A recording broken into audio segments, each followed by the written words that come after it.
Pulmonary hypertension refers to increased blood pressure in the pulmonary circulation. More specifically, a mean pulmonary arterial pressure that's greater than 25 millimeters of mercury. The pulmonary circulation starts with the right ventricle. From there, blood is pumped to the large pulmonary trunk, which splits to form the two pulmonary arteries, one for each lung. The pulmonary arteries divide into smaller arteries known as pulmonary arterioles,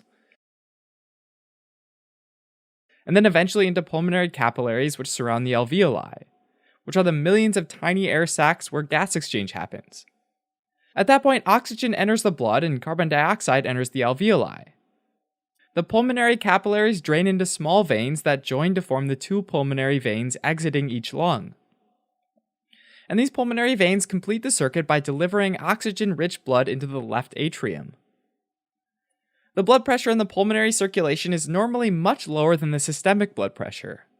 The normal pulmonary artery pressure is about 25 over 10 millimeters of mercury, with a mean arterial pressure of 15 millimeters of mercury. Pulmonary hypertension most commonly develops as a result of left heart disease. Here, the pulmonary blood vessels are normal and undamaged, but the left side of the heart's unable to pump efficiently, for example because of heart failure or valvular dysfunction. This causes a backup of blood in the pulmonary veins and capillary beds, which can increase the pressure in the pulmonary artery.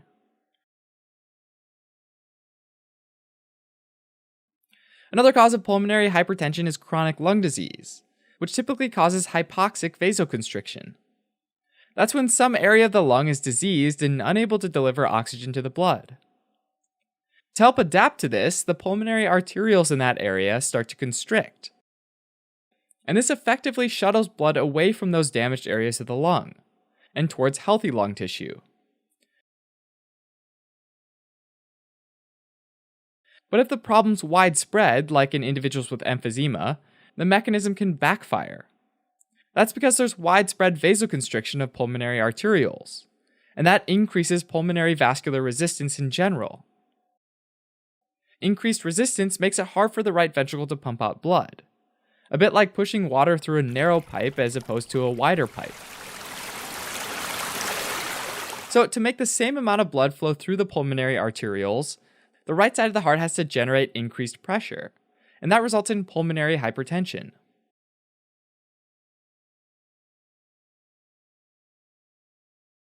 Another cause of pulmonary hypertension is chronic thromboembolic pulmonary hypertension, which is when there are recurrent blood clots in the pulmonary vessels.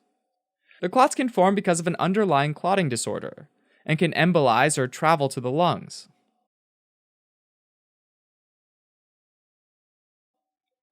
The clots can block pulmonary vessels, which increases the resistance to blood flow, and they can also cause endothelial cells in the vessels to release histamine and serotonin, which constricts the pulmonary arterioles. Together, the blockage and the narrowing of the blood vessels causes a rise in the pulmonary blood pressure. One type of pulmonary hypertension is pulmonary arterial hypertension, which is when there's elevated pressure in the pulmonary arterioles, but the pressure in their capillaries and pulmonary veins is still normal. Some congenital heart defects can cause pulmonary arterial hypertension. A long-standing left-to-right cardiac shunt caused by a ventricular septal defect, atrial septal defect, or less commonly a patent ductus arteriosus can result in pulmonary hypertension, an eventual reversal to a right-to-left shunt, which is called Eisenmenger's syndrome. Pulmonary arterial hypertension can also be seen in connective tissue disorders like lupus, infections like HIV, thyroid disorders, and inherited genetic mutations. In these situations, the process starts with damage to the endothelial cells lining the pulmonary arteries. Once that happens, the damaged endothelial cells release chemicals like endothelin-1, serotonin, and thromboxane.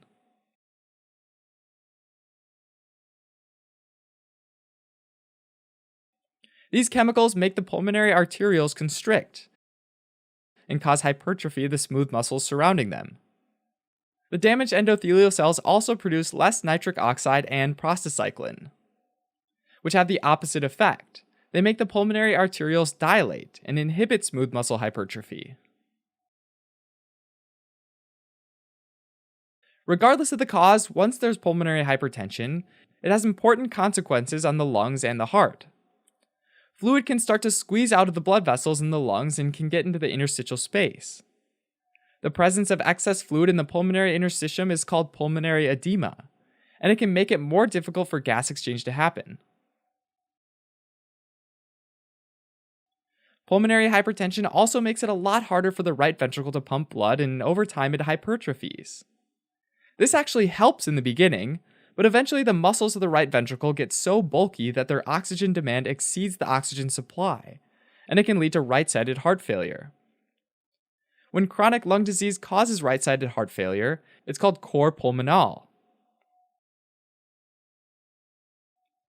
Right-sided heart failure causes blood to get backed up in the venous system, and this leads to elevated jugular venous pressure, fluid buildup in the liver, causing hepatomegaly, and fluid buildup in the legs, causing edema.